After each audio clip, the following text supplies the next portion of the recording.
পাকিস্তানকে এক ম্যাচ হাতে রেখেই সিরিজ হার উপহার দিয়েছে বাংলাদেশ। এর মধ্যে ক্রিকেট ফের এলো খুশির খবর।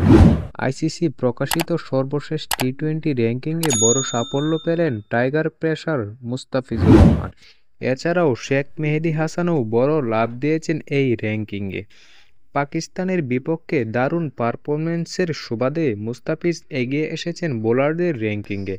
১৭ ধাপ এগিয়ে এখন তিনি আছেন নবম স্থানে। তার সঙ্গে যৌথভাবে আছেন ভারতের আর্শদীপ সিং। দুজনের রেটিং পয়েন্ট সমান ৬৫৩।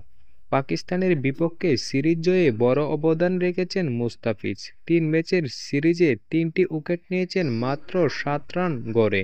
তার বোলিংয়ে বিপর্যয় হয়ে পড়ে পাকিস্তানের ব্যাটিং লাইন আপ।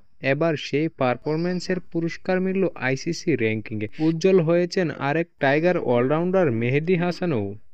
র্যাঙ্কিংয়ে ৯ ধাপ এগিয়ে এখন আছেন ১৬ নম্বরে। ৩ ম্যাচ ৩ উইকেট নেওয়া মেহেদী গতকাল জয়ে রেখেছেন বড় ভূমিকা।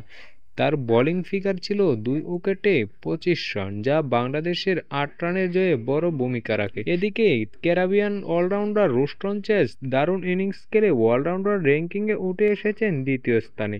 তিনি অস্ট্রেলিয়ার বিপক্ষে প্রথম টি-20তে ৩২ বলে ৬০ রান করেন। এখন চেজের রেটিং পয়েন্ট ২২১।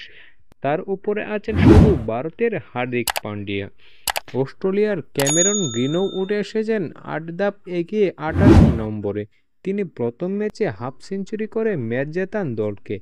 ব্যাটিংয়ে এগিয়েছেন ওয়েস্ট ইন্ডিজ অধিনায়ক শাই। ৩৯ বলে ৫৫ রান করে ৪ ধাপ এগিয়ে এসেছেন দশম স্থানে, যা তার ক্যারিয়ারের সেরা অবস্থান।